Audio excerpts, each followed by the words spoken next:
ইমান আলী ডাঙৰীয়াই যি কিছু কথা কৈছে মই কেইটামান তাৰে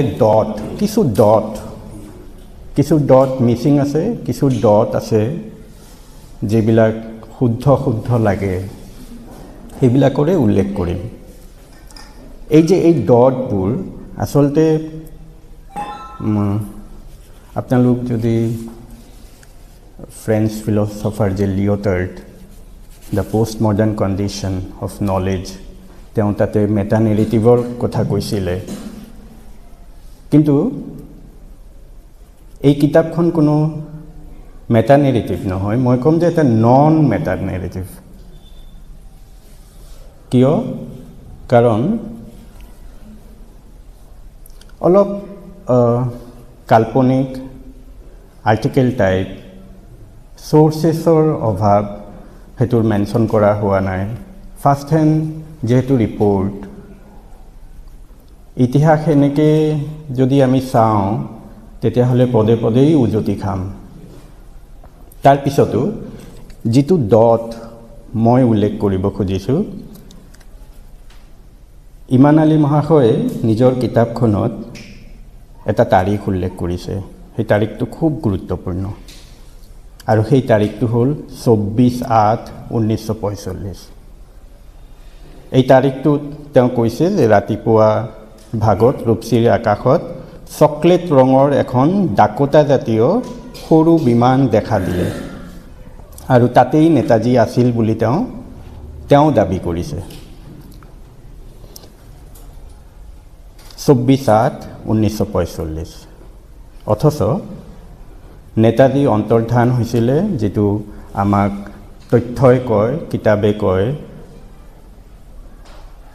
ইতিহাসবিদবোৰে নিজৰ কিতাপত উল্লেখ কৰা তাৰিখটো হ'ল 18 আগষ্ট 1945। আৰু সেইদিনাই তেওঁৰ মৃত্যুও হৈছিলে, তেওঁৰ অন্তৰ্ধান হোৱাৰ দিনা। 18 তাৰিখৰ পৰা 24 তাৰিখ 6 দিনৰ অন্তৰাল। ইয়াত এটা ডট, মানে যি মিছিং ডটটোৰ কথা মই ক'ম। আপোনালোক চাওক যে টকিঅ' ৰেডিঅ' যেতিয়া এনাউন্সমেণ্ট কৰা হ'ল যে নেতাজীৰ মৃত্যু হৈছে, সেই তাৰিখটো আছিলে 23 আগষ্ট। টকিঅ'ই বা টকিঅ' চৰকাৰে এই এনাউন্সমেণ্টটো 5 দিন পিছত কৰিলে। কিয় কৰিলে? লগে লগে কৰিব পাৰিলেহেঁতেন যে নেতাজী নাই, কাৰণ আমাৰ কাৰণে, ভাৰতবাসীৰ কাৰণে এটা বিৰাট নিউজ এইটো। 5 দিন কিয় লগালে? আচ্ছা, এই 5 দিনৰ ভিতৰত এই 24 তাৰিখটো আহি যায়। এনেকুৱাওতো হ'ব পাৰে যে তাতে তেওঁৰ মৃত্যু হোৱাই নাছিল, তেওঁ সঁচি ইয়ালৈ আহিছিলে। মই কিন্তু এই যে ডট হ'বওতো পাৰে, যিহেতু আমি এক্সপ্ল'ৰ কৰা নাই, মানে তেওঁৰ এই টেক্সটটো পঢ়ি তেওঁ যেনেকৈ এনালাইচিছ কৰিছে, কিছু ঠাইত এনেকুৱা লাগে যে এই নেৰেটিভটোৰ এটা সত্যতা আছে। যিহেতু তেওঁ ইতিহাসবিদ নহয়, এই কথাটোৱে কোনো এষ্টাব্লিছড কোনো থিংকাৰে যদি লিখিলেহেঁতেন, এইটো বেলেগ মাত্ৰা পালেহেঁতেন, ডিবেট হ'লহেঁতেন, আৰু নতুন এটা ইতিহাস হয়তোবা ৰচনা হ'লহেঁতেন। কিন্তু অখ্যাত এজন মানুহ ফাৰ্ষ্ট হেণ্ড কিছু ৰিপৰ্টৰ ওপৰত সম্পূৰ্ণখিনি কৰিলে। এতিয়া কথাটো হ'ল যে আমি কোনটো সত্য বুলি ধৰি ল'ম? তেওঁ কোৱা কথাটো সত্যনে? কাৰণ সত্য অসত্য পোষ্ট ট্ৰুথৰ যুগত যদিও সেইটো কোনো অৰ্থ নাথাকে, আমি যেনেকৈ ইণ্টাৰপ্ৰেট কৰিম সেনেকেই সঁচা হ'ব বা মিছা হ'ব। কিন্তু 1946 দ্য ফিগেষ্ট ৰিপৰ্ট, চানৱাছ কমিটিৰ ৰিপৰ্টতে কৈছিলে যে বিমান দুৰ্ঘটনাতেই নেতাজীৰ মৃত্যু হৈছিলে, যিটো আমি ইমান দিনে জানো। খোছলা কমিশ্যনে উক্ত তথ্যটোকেই সঁচা বুলি পতিয়ন কৰিছিল।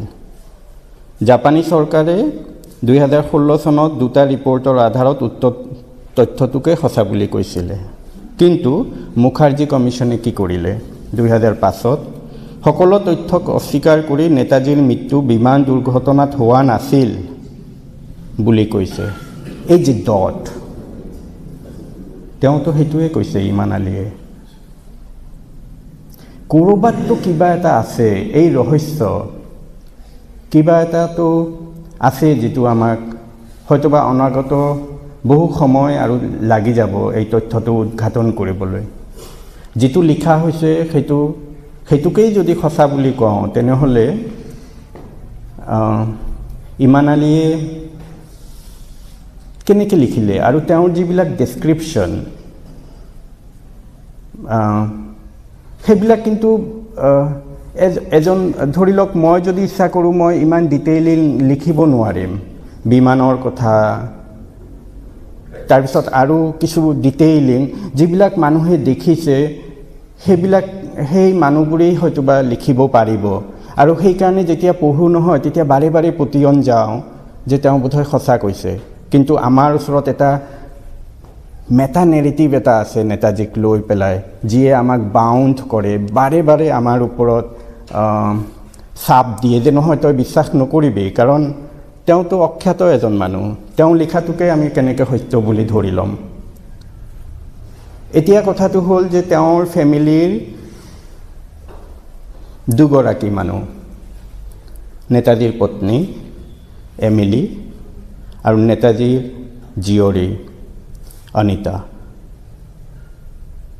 নেতাজীৰ ছোৱালীৰ জন্ম হৈছিলে 29 নৱেম্বৰ 1942 3 বছৰ পিছত নেতাজীৰ মৃত্যু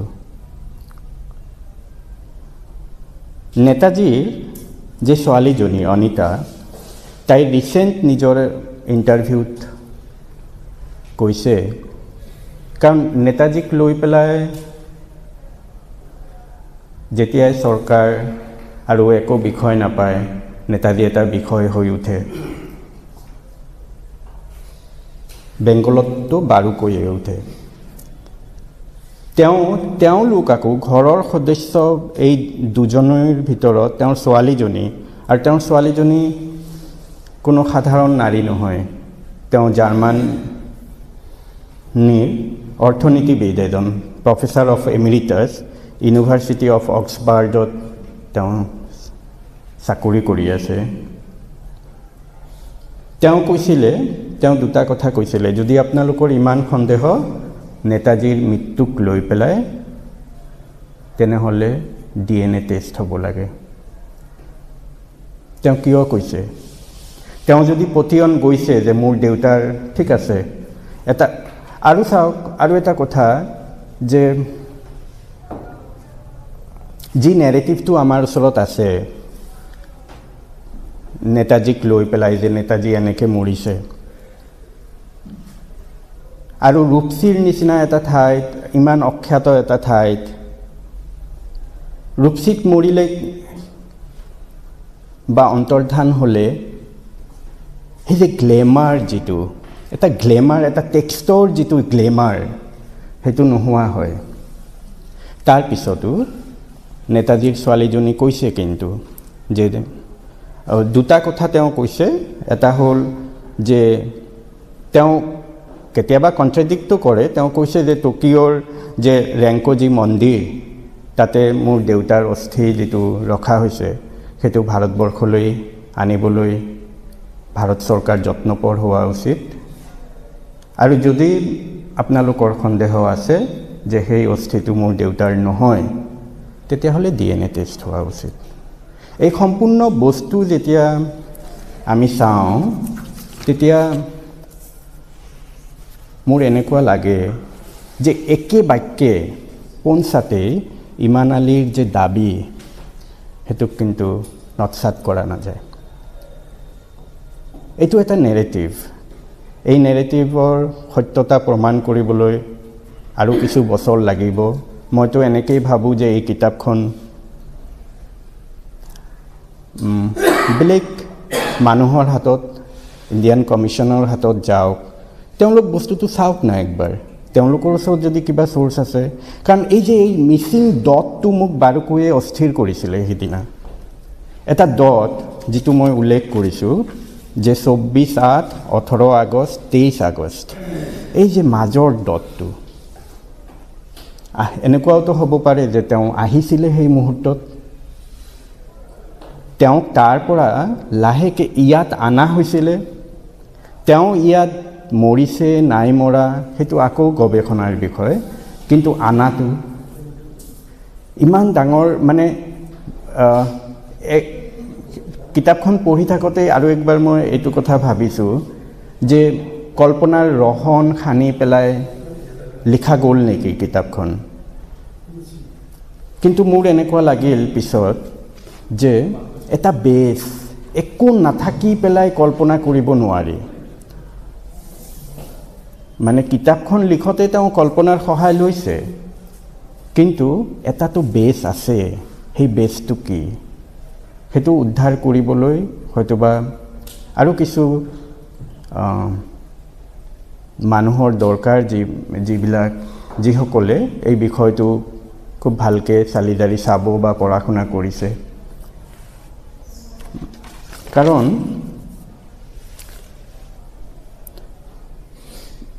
টেক্সটটোক যদি আকৌ দুভাগত যদি চাওঁ, আপোনালোক জানে যে উইনছেট আৰু মুৰে আমাৰ লিটাৰেৰী ক্ৰিটিক, তেওঁলোকে কৈছিলে যে টেক্সট এটা কেনেকৈ চাব লাগে, আৰু তেওঁলোক দুটা ফেলাচিৰ কথা কৈছিলে, এটা হ'ল ইণ্টেনশ্যনেল ফেলাচি আৰু এটা হ'ল এফেক্টিভ ফেলাচি। ইণ্টেনশ্যনেল ফেলাচিৰ কাম হ'ল যে আমি টেক্সট এটা লিখকৰ ইণ্টেনশ্যনটো কি সেইটোত যাম বা সেইটোত পতিয়ন যাম আৰু সেইটো সত্য বুলি দাবী কৰিম। আৰু এফেক্টিভ ফেলাচিটো হ'ল যে কিতাপখনে আমাক ইফেক্ট কৰিব, আমাৰ ইম'শ্যনটোক আমাক আৱেগিক কৰি দিব, এণ্ড দেন আমি এটা সিদ্ধান্তত উপনীত হ'ম। আৰু তাৰপিছতে এই দুয়োগৰাকী চিন্তাবিদে তেওঁলোক কৈছিলে দুয়োটাই ফেলাচিয়েই খুব ক্ষতিকাৰক। তো যিহেতু ক্ষতিকাৰক, মই এজন সাহিত্যৰ ছাত্ৰ হিচাপে ভাবোঁ কিতাপখন বা ইয়াৰ বিষয়বস্তু অৱকাশ থৈ দিছেই কিন্তু আৰু অলপ চিন্তা ভাৱনা কৰাৰ। কিন্তু এই চেগতে মই ইমান আলী ডাঙৰীয়াক মই কৃতজ্ঞতা জনাম। তেওঁ ইমান কঠিন এটা বিষয়, সচৰাচৰ মানুহ উপন্যাস এখন তেওঁ লিখিব পাৰিলেহেঁতেন, কিন্তু তেওঁ ইতিহাসৰ এই বিষয়টো যিটো একেবাৰে ডিবেটেবল, ইমান ডিবেটেবল, তেওঁ লিখিলে, সেই সাহস দেখুৱালে। তাৰ কাৰণে তেওঁক ধন্যবাদ যাচিম। প্ৰথমটো হ'ল যে এটা ঐতিহাসিক ঘটনা উপস্থাপন কৰাটো it's a very big challenge.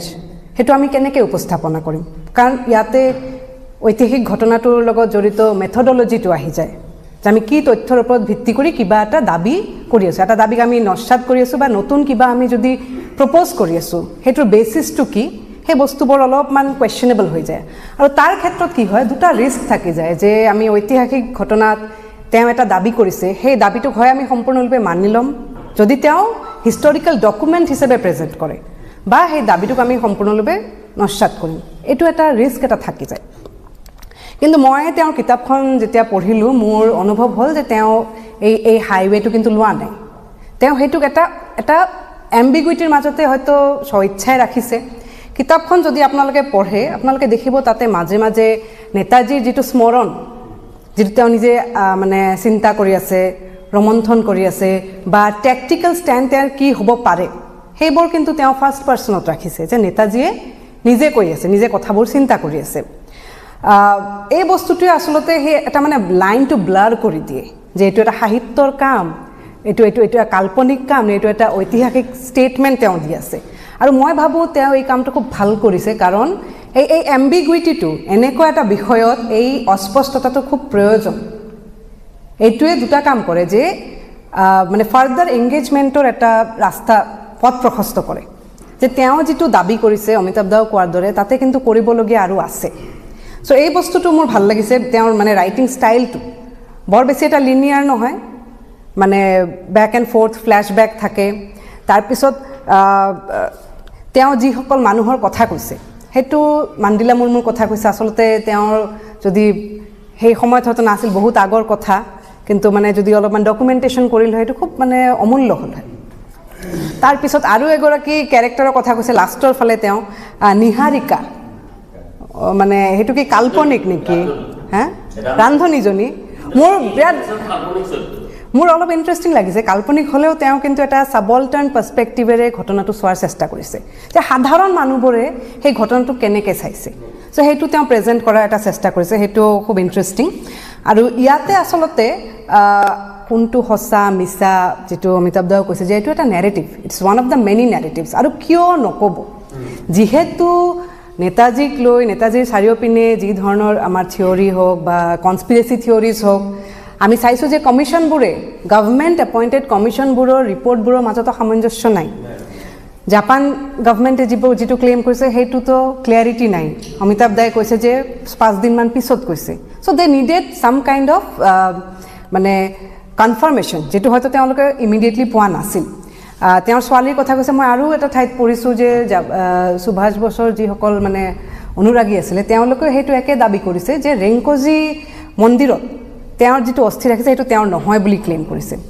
Gumnami বাবাৰ এটা থিওৰি আছিল হেতু মানে ডিএনএ টেষ্ট কৰি হেতু ডিসমিস কৰা হৈছে কিন্তু তাৰ বাহিৰেও মানে তেওঁ দীঘলীয়া এটা জীৱন যাপন কৰিছে হেতু সকলোৱে মানি নললেও তেওঁৰ মৃত্যুৰ যেটো ৰহস্য হেতু লৈ কিন্তু বহুত কোৱেশ্চন ৰেইজ হৈছে আৰু এইটো আসলতে এনেকুৱা ন্যাৰেটিভৰ এটা স্কোপো ৰেডি কৰিছে যে তেওঁ চিন্তা কৰিছে সেই সময়ত আৰু লাষ্টৰ চ্যাপ্টাৰ কেটা পঢ়ি মোৰ বহুত ভাল লাগিছে মানে ইংৰাজীত এটা শব্দ আছে মানে টাইং দা লুজ এন্ডস তেওঁ কিন্তু ৰ্যান্ডম ৰাখা নাই এন্ডিংটো তেওঁ এন্ডিংটোক যেনেকে এতিয়া কিমানখিনি সত্য বা মানে এন্ডিংটো খুব ধুনিয়াকে তেওঁ সামৰি ল'ব পাৰিছে যে কেনেকে তেওঁৰ কোনো ৰিমেইনছবোৰ আমি নাপালো সো এই বস্তুটো মোৰ যথেষ্ট ইন্টাৰেষ্টিং লাগিছে আৰু আজি আসলতে ধুনিয়া এটা আলোচনা হৈছে যে এনেকুৱা এটা ইন্টাৰভেনশন তেওঁৰ কৰিছে আৰু আসলতে সেই ইন্টাৰভেনশন লৈ আৰু আলোচনা আৰু মানে হেতু এংগেজ কৰাৰ এটা স্কোপ কিন্তু আছে মই অসমীয়া বিভাগক ধন্যবাদ জ্ঞাপন কৰিব বিচাৰো যে তেওঁলোকে এইখন কিতাপ আমাৰ এই এলেকাৰ আৰু ৰূপসী এয়াৰপৰ্টক লৈ লিখা কিতাপখন যে আলোচনাৰ কাৰণে তেওঁলোকে বাছি লৈছে আৰু বেছি ভাল লাগিছে যে আসলতে লেখকক মাজত পালে আমি বহুত কথা জানিব পাৰো তেওঁৰ পৰাই আৰু কি সো এটো এটা খুব ভাল কাম কৰিছে সো ইমান আলী ডাঙৰীয়াক মই ধন্যবাদ জনাব বিচাৰো যে আপুনি এনেকুৱা এটা বিষয়ত কিতাপখন লিখিছে এটো এটা খুব ইম্পৰ্টেন্ট ইন্টাৰভেনশন আৰু আসলে ইয়াতে কৰিবলগীয়া আৰু আছে তো আপোনাৰ কিতাপখনে আসলতে এটো এটা মানে স্টাৰ্টিং পইণ্ট বা ৰেফাৰেন্স পইণ্ট এটা হ'ব পাৰে যেটো থিওৰিটো হৈছে এক্সিকিউশন থিওৰি নতুনকৈ এক্সিকিউশন মানে বহুতো নেৰেটিভ মূল যেটো তত্ত্ব প্লেন ক্ৰেশ থিওৰি তাৰ বাহিৰে যেটো অল্টাৰনেটিভ তত্ত্ববিলাক আহিছে তাৰে ভিতৰত অন্যতম এটা প্লেন এতিয়া যিসকল গ্ৰহণযোগ্যতাৰ ভিতৰত আই উইটনেছৰ ফালৰ পৰা এভিডেন্স বা বিভিন্ন গভৰ্নমেণ্টত ৰাছিয়া জাপান ইংলেণ্ড ক্লাছিফাইড ডকুমেণ্টবিলাক ষ্টাডি কৰি যেটো কনক্লুশ্যনত আহিছে প্লেন ক্ৰেশ থিওৰিতে গ্ৰহণযোগ্যতা বুলি বহুতে বক্তব্য কৰিছে তাৰে অল্টাৰনেটিভ থিওৰি হৈছে এক্সিকিউশন অলপতে এটা এক্সিকিউশন থিওৰিটো কোৱাইছে যে ৰাছিয়াত এক্সিকিউশন কৰা হৈছে আৰু আজি নতুনকৈ পালোঁ যে ৰূপসীত এক্সিকিউশন কৰা হৈছে এইটো তাৰপিছত বাকীটো ক'লে বাকীবিলাকত নৈচাত কৰা হ'ল ডিএনএ টেষ্ট বুলি প্ৰমাণ কৰা হ'ল এই যেটো বাবাৰ যেটো সাৰ্ভাইভেল থিওৰিটো প্লেন ক্ৰেশ থিওৰিটোৱে ইষ্টাব্লিছ হেৰেতেন নতুন বিতৰ্ক সৃষ্টি নহ'লেতেন যদি তিনিটা বস্তু তেতিয়াই একেলগে হ'লেতেন আধৰুৱা হৈ থাকিল এটা হৈছে সেইটো সময়ৰ হস্পিটালৰ ফটোগ্ৰাফি বা ডিএনএ টেষ্ট যদি হ'লেতেন তেতিয়া সম্পূৰ্ণ বিতৰ্কটো পৰিলেতেন কিন্তু ফটোগ্ৰাফি থাকিব পাৰে ক্লাছিফাইড ডকুমেণ্ট হিচাপে কাৰোবাৰ পৰা তেতিয়া পলিটিকেল সিচুৱেশ্যনৰ কথা কাৰোবাৰ ক্লাছিফাইড ডকুমেণ্ট হিচাপে থাকিব পাৰে বা ডিএনএ ৰিপৰ্টও থাকিব পাৰে ক্লাছিফাইড ডকুমেণ্ট হিচাপে কিন্তু পাব্লিক হোৱা নাই কিন্তু সেই দুটা বস্তু আহিলে সেই থিওৰিতে সমাপ্ত এইটো সন্দেহজনক থকাৰ কাৰণে বিভিন্ন অল্টাৰনেটিভ কথাবিলাক ইয়াতে আহি আছে এতিয়া এই যেটো ৰূপসীত এক্সিকিউশনৰ থিওৰি তাক লৈ বৰ প্ৰশ্নটো হৈছে অলৰেডি পাৰবিনে কথা কৈছে এই যিটো কিতাপখন প্ৰস্তাৱিছে আৰু নতুন বিভিন্ন ধৰণৰ প্ৰশ্নৰ এটা উন্মোচন কৰিছে, নতুন ধৰণৰ কুৱেশ্যন, নতুন ধৰণৰ চিন্তা কৰিব, নতুন ধৰণৰ ইয়াতে মোৰ এটা প্ৰশ্ন অলৰেডি কিবা জাফৰ চালে আকৰ্ষণ হয় এটা কাম কৰাৰ কাৰণে এটা ইচ্ছুক প্ৰকাশ কৰিছে। মোৰ এটা প্ৰশ্নটো হৈছে যে এই ৰূপসী এয়াৰপৰ্টটো নেতাজীয়ে বাছি লোৱাৰ যুক্তিযুক্ততাত মোৰ এটা প্ৰশ্ন হৈছে। প্ৰশ্নটো কেনেকুৱা, তেতিয়া এয়াৰৱেটো এক্সিট আৰু এলাইট সেই ৰূপসী এয়াৰপৰ্টটো যিহেতু দ্বিতীয় বিশ্বযুদ্ধৰ সৃষ্টি এলাইট পাৱাৰৰ দখলত আছিল, আমেৰিকা আৰু ইংলেণ্ডৰ সৈন্যৰ দখলত আছিল এইটো। গতিকে এই এলাইট পাৱাৰত কিবা যে ৰূপসীয়ে অৱতৰণ কৰিব সেইটো এটা কুৱেশ্যন বটন, কাৰণ তেতিয়া যুদ্ধৰ সময়ত যিটো এয়াৰৱে নিজা নিজা এক্সিট পাৱাৰৰ এয়াৰৱেটো ৰুটটো বেলেগ, তাৰপিছত এলাইট পাৱাৰৰ এয়াৰৱেটো ৰুটটো বেলেগ, আৰু যিটো ডেষ্টিনেশ্যন আছিল ফাইনেল মানচুৰিয়া বা টকিঅ' হওক, যদি ৰূপসী টাৰ্গেট আছিল সুভাষ চন্দ্ৰ বসুজীৰ ৰূপসীত ৱেৰ ফলিং কৰি বা সেইটো লাইনেদি গৈ তেতিয়াহ'লে চাইনা পাৰ হৈ মানচুৰিয়া পাব লাগে। চাইনাটো কিন্তু কিহৰ আছিলে, এলাইট পাৱাৰৰ অন্তৰ্ভুক্ত। গতিকে মই ভাবোঁ তাৰমানে সেই সিদ্ধান্তটো ল'লেহেঁতেনে ৰূপসীয়ে, যিটো এয়াৰবেছটো যিটো এয়াৰপৰ্টটো এলাইট পাৱাৰৰ দখলত আছিল। গতিকে এই প্ৰশ্নবিলাক যদি পিছত গৱেষণাৰ প্ৰশ্ন হিচাপে থাকিব বা সেই প্ৰশ্নবিলাক যদি উত্তৰ সংযোগ কৰিব পাৰে তেতিয়া অলপ মানে গ্ৰহণযোগ্যতাটো বেছি আহিব যেন মই ভাবোঁ। আমি তিনিজন পেনেলিষ্টৰ বক্তব্য শুনিলোঁ। ডিএনএ টেষ্টৰ কথাটো আহিছে, বুদ্ধদেৱ কুসুমাত্ৰীয়ে ডিএনএ টেষ্টৰ কথাটো আহিছে। চ' ইন 1974 যেতিয়া মুখাৰ্জী কমিশ্যন হ'ল, মুখাৰ্জী কমিশ্যনৰ এটা প্ৰধান উদ্দেশ্য আছিল ডিএনএ টেষ্ট।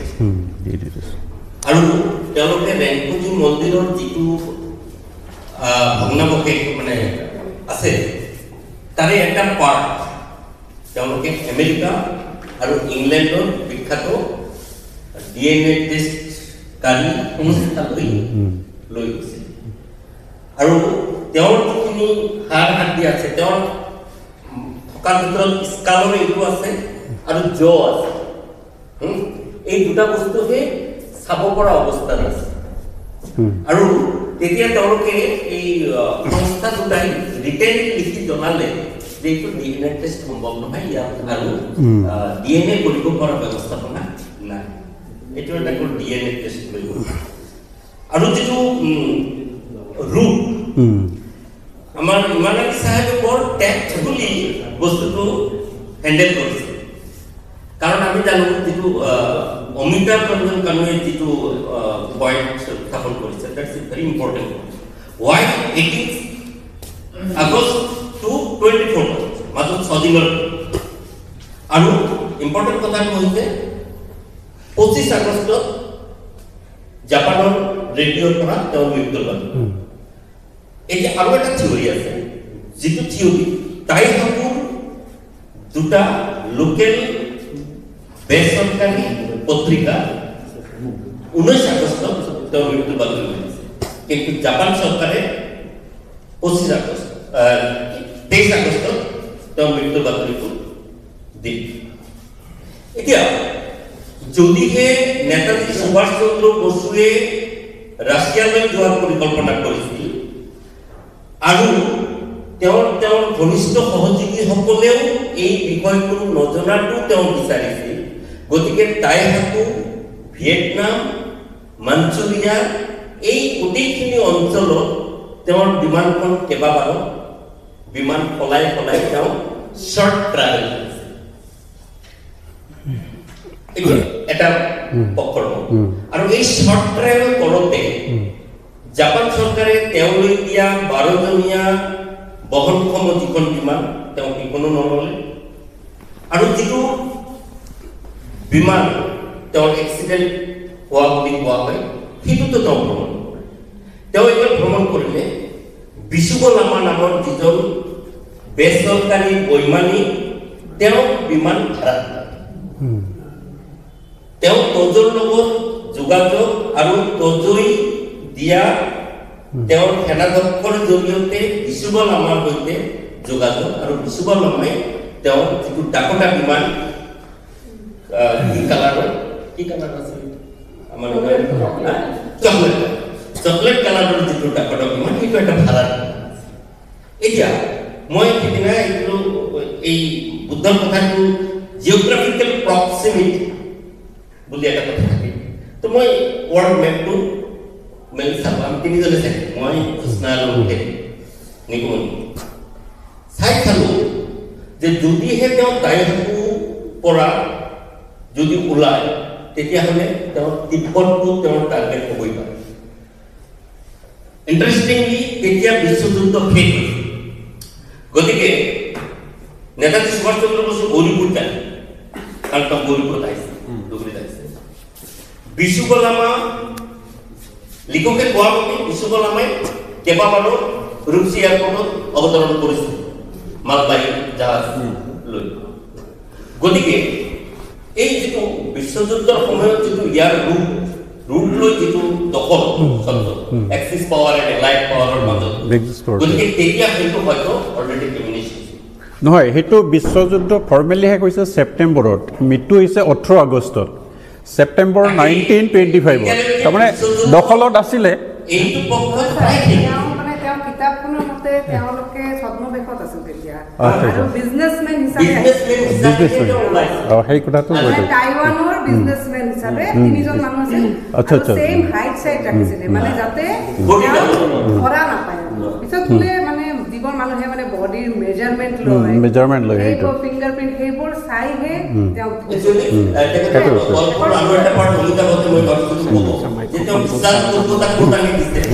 যে এয়াৰপোৰ্ট অথৰিটিয়ে কোচবিহাৰৰ পৰা এজন এক্সপাৰ্ট লৈ আনিলে, তেওঁৰ বডি জোখ ল'লে। বডি জোখ লওঁতে তেওঁ যেতিয়া 22 বছৰ বয়সত ইংলেণ্ডত যেতিয়া তেওঁ ICS পৰীক্ষাত যিটো বডি জোখ দিছিল সেইটোৰ লগত তেওঁ মিল দেখুৱালে, আৰু মিল দেখুৱাই পেলাই তেওঁলোক কনফাৰ্ম হ'ল দিছ ইজ নান আদাৰ সুভাষ চন্দ্ৰ বোস। আৰু তাৰ পিছতহে বিমানখন উৰুৱাই দিয়াৰ বা ভেনিছ কৰাৰ সিদ্ধান্ত লোৱা। এনিৱে আমি এই বিষয় লৈ যথেষ্ট ডিছকাশ্যন কৰিছোঁ, বহুত ইনপুট আমাৰ আহিছে। মই আৰু যদি কাৰোবাৰ কিবা সুধিব লগা বা ক'ব লগা কিবা ইনক্লুশ্যন এক্সক্লুশ্যন বা কিতাপখন আৰু উন্নতিকৰণৰ কাৰণে কোনোবাই যদি কিবা ছাজেশ্যন দিব খোজে তেতিয়াহ'লে মই চমুকে ক'বৰ কাৰণে অনুৰোধ জনাইছোঁ। যদিও প্ৰসংগ দিছে বাদ বিবাদ বিসম্বাদ, বিসম্বাদৰ প্ৰশ্ন ইয়াত নাই, বিতৰ্কৰ প্ৰশ্ন আছে। বাদ বিবাদ বিতৰ্ক আমি এইখিনিয়ে কৰি আছোঁ। বহু আলোচনা হৈছে নেতাজী সুভাষ চন্দ্ৰ বসুৰ মৃত্যুৰ ওপৰত। আমি মৃত্যু বুলি নকওঁ, কাৰণ আমিও এটা নাটক কৰিছিলোঁ নেতাজীৰ বাৰ্থডে, নেতাজীৰ অন্তৰ্ধান ৰহস্য। ইয়াতে হাৰে লিখছে ৰূপসী এয়াৰপৰ্টত নেতাজীৰ তিৰোধান। তিৰোধান মানে মৃত্যু হোৱা। আৰু এটা অসমীয়াৰ যদি ইয়াৰ অৰ্থ বিচৰা যায় তেনেহ'লে কোৱা হয় দৃষ্টিত আঁতৰ হোৱা। মই ভাবোঁ যদি কিতাপখনৰ নামটো তিৰোধান ৰহস্য বুলি লিখিল হয় তেনেহ'লে বিতৰ্কৰ ইমান অৱতাৰণা নাথাকিলহেঁতেন। তিৰোধান বুলি একেবাৰে মাৰি দিলে, একবাৰে মাৰি দিলে, তাই এতিয়া বিতৰ্ক আহিবই। কাৰণ পৰিয়ালৰ পৰা, নেতাজীৰ পৰিয়ালৰ পৰা আৰম্ভ কৰি মুদা ফুটা ব্যক্তিসকলে যিসকল আজি আমাৰ মাজত নাই, বহু বুৰঞ্জীবিদ, তেওঁলোকে মৃত্যু স্বীকাৰ কৰা নাই, তেওঁৰ পৰিয়ালৰ মানুহে স্বীকাৰ কৰা নাই, ইভেন তেওঁৰ জ্যেষ্ঠ ভাতৃ সুৰেশ বসুও স্বীকাৰ কৰা নাই, যিটো ৰিপৰ্ট চাইন কৰা নাই। আল্টিমেটলি এইটো এটা বিতৰ্ক থাকি গৈছে। গতিকে মই ভাবোঁ, আৰু কিতাপখনৰ, মই বাকী কথাত নাযাওঁ, কিতাপখনৰ যথেষ্ট দৌৰাদৌৰি কৰি ছপোৱা কাম কৰিছিল, যথেষ্ট তাত বানানৰ ভুল আছে, শুদ্ধিকৰণৰ প্ৰয়োজন আছে। ইয়াৰ নেক্সট এডিশ্যনত আৰু যদি কিবা ভালকৈ কৰিব লাগে ছাৰে এইটো কৰিব নেক্সট এডিশ্যনৰ কাৰণে। এটা ডাঙৰ কথা হৈছে, আমাৰ অমিতাভ ৰঞ্জন কানুৱে কৈছে যিহেতু যদি কোনোবা বুদ্ধিজীৱীৰ ডাঙৰ লেখকৰ হ'ল হয় তেনেহ'লে বহুত মানে ফেম পালেহেঁতেন। যিহেতু এগৰাকী অখ্যাত ব্যক্তি, কোনেও চিনি নাপায়, কেৱল আমাৰ মানুহেই চিনি পাওঁ, সেইকাৰণে ইয়াৰ ওপৰত কোনো কথা বিতৰ্ক হোৱা নাই। এই কিতাপখন আমাৰ গদাধৰ ধুবুৰী জিলা কবি চক্ৰৰ মঞ্চত উন্মোচন কৰা হৈছে। মই তেতিয়াই কৈছিলোঁ আপুনি ইমান সাহস, ইমান দুৰ্দান্ত সাহস এটা কৰিলে, নেতাজীৰ তিৰোধান লৈ আপুনি কিতাপখন লিখিলে, তাকো ৰূপসী এয়াৰপৰ্টত। ৰূপসীৰ লগত নেতাজীৰ সম্পৰ্ক কি আচৰিত কথা, পোৱাই নাযায়। আৰু নেতাজীৰ মৃত্যু ইয়াতে হ'ল, কোনেও নাজানিল ধুবুৰীৰ সেই মানুহবোৰ, সেই নেতাজী যিজন নেতাজী ধুবুৰী গৌৰীপুৰত পদাৰ্পণ কৰি গৈছে। গতিকে বিতৰ্কৰ অৱতাৰণা থাকি গৈছে ইয়াতে। আৰু তেওঁৰ যিটো সাহস, সেই সাহসক মই মানে ধন্যবাদ দিছোঁ। তেতিয়াই মোৰ ভয় লাগি আছিল এই কিতাপখন লৈ যথেষ্ট হুলস্থুল হ'ব। মই ছাৰক কৈছোঁৱেই, এই কিতাপখনৰ ওপৰত মই আলোচনা কৰাৰ কাৰণে গুৱাহাটীৰ কেইবাগৰাকীও বুদ্ধিজীৱীক দিছিলোঁ, কিন্তু মই যে ক'লোঁ আমাৰ কিতাপৰ ওপৰত কোনেও মানে চকু নুফুৰায়। তেওঁলোকৰ পৰা যদি কিবা লিখা বিচাৰোঁ, মই গদাধৰ ৰেগুলাৰলি পাব্লিছ কৰি থাকোঁ। কেতিয়াবা যদি লিখা বিচাৰোঁ, এনেকৈ কয় মোৰ পুৰণি লিখা পাব্লিছ কৰিবা। মই নালাগে ছাৰ, আপোনাৰ লিখাৰ দৰকাৰ নাই, আমাৰ কাৰণে নতুন লিখা নিদিব, কাৰণ আমি পইচা দিব নোৱাৰিম। তেওঁ লিখিলে পইচা পায়, অথচ তেওঁলোকে একদম লিখিয়ে থাকে। আমাৰ এনেকুৱা এটা ঠাইত আমি বসবাস কৰোঁ। আজি ডক্টৰ আখতাৰুলৰ লিখা যথেষ্ট উন্নত লিখা, অমিতাভ ৰঞ্জন কানুৰ লিখা যথেষ্ট উন্নত, কিন্তু তেওঁলোকে জানো ফেমাছ হ'ব পাৰিছে? তেওঁলোকক কোনে এক্সপ'জাৰ দিব? ইমান আলীক কোনে এক্সপ'জাৰ দিব? আৰু এইটো দিয়াৰ কাৰণে আজি আখতাৰুলে যি উদ্যোগ লৈছে অসমীয়া বিভাগৰ পক্ষৰ হৈ, তাৰ কাৰণে মই ধন্যবাদ দিছোঁ। ইমান আলীৰ কিতাপখন যথেষ্ট শুদ্ধিকৰণৰ প্ৰয়োজন আছে। আখৰ জটনিৰ কিবা অলপ ত্ৰুটি থাকি গৈছে, সেইখিনি কৰিব লাগিব। ছপাৰো যথেষ্ট আৰু কোৱালিটি ছপা হ'ব লাগিব দ্বিতীয় এডিশ্যনৰ কাৰণে।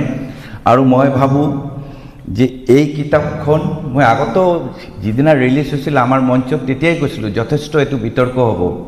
ঠিকেই, আখতাৰুলে ঠিকেই ধৰিব পাৰিছে আৰু এইটো ইয়াৰ এই PB কলেজৰ মঞ্চত আনিছে, তাৰ কাৰণে মই আখতাৰুলক মই ব্যক্তিগতভাৱে ধন্যবাদ জ্ঞাপন কৰিছোঁ।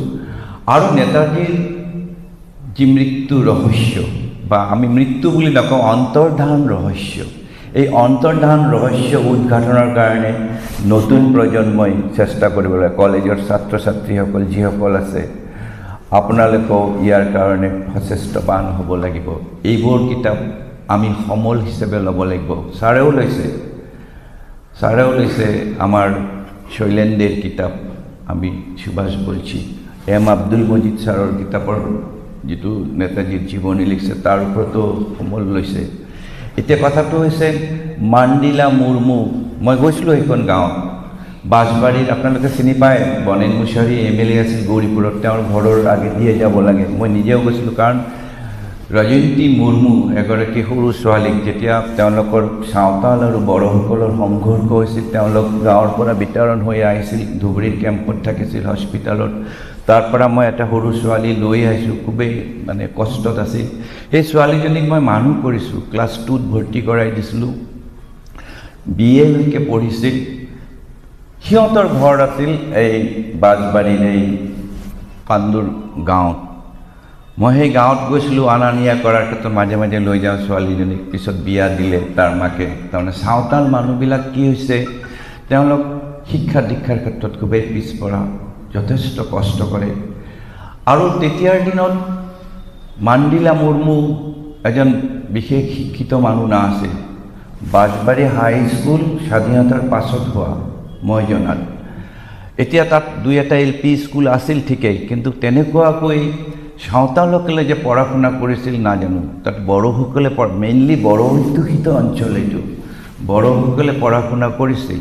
কিন্তু কথাটো হৈছে, মই যেতিয়া মান্দুৰ গাঁৱত গৈছিলোঁ, তাত মই মাণ্ডিলা মুৰ্মুৰ সন্ধান বিচাৰিছিলোঁ, নাই, তেওঁলোকে ক'ব নোৱাৰে। বহুতেই কয় আছিল বুঢ়া মানুহ, এতিয়া সেই বুঢ়া মানুহবোৰো নাই, আজি 20 বছৰ আগৰ কথা। আৰু তেতিয়া তাৰ মানুহ, মই কৈছোঁ প্ৰমিনেণ্ট মানুহ কোন আছে ইয়াতে? গাঁওবুঢ়া আছিলে, ৰজন্তী মুৰ্মুৰ বাপেকে আছিল গাঁওবুঢ়া, পিছত তেওঁ মৰি গ'ল মানুহটো। গতিকে পিছলৈ যেতিয়া মই মাণ্ডিলা মুৰ্মুৰ খবৰ কৰিবলৈ গৈছিলোঁ, 23 চনত গৈছিলোঁ, কিন্তু তেওঁলোকে ঠিক সঠিককৈ উত্তৰ দিব পাৰে, তেওঁৰ বংশ পৰিয়াল তাৰো কোনো মানে হদিছ পোৱা নাছিলোঁ। যিয়েই নহওক, মাণ্ডিলা মুৰ্মু মূল ভিত্তি হৈছে এইখন কিতাপ লিখাৰ ছাৰৰ যিটো। আৰু ছাৰে কৈছে 1968তেই তেওঁ BA পাছ কৰি এয়াৰপৰ্ট চাব গৈছিল, তাত যি তেওঁক পালে লগা কথা হ'ল। তাৰপিছত আৰু দুবাৰো গৈছে, এবাৰ বাঁশবাৰী বজাৰত লগ পাই কথা হৈছে, এবাৰ তেওঁৰ ঘৰত গৈছে।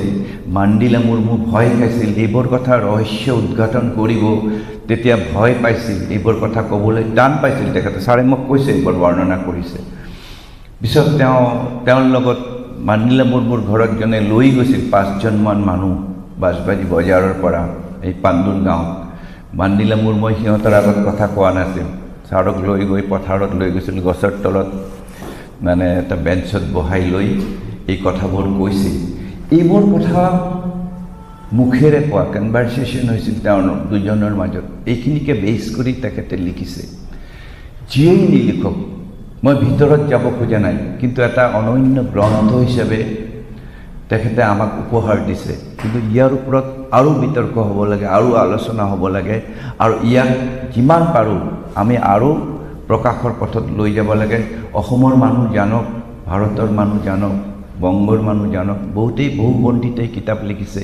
কিন্তু ৰূপসী এয়াৰপৰ্টত নেতাজীৰ অন্তৰ্ধান মানে তিৰোধান এক আচৰিত বিষয় এটা।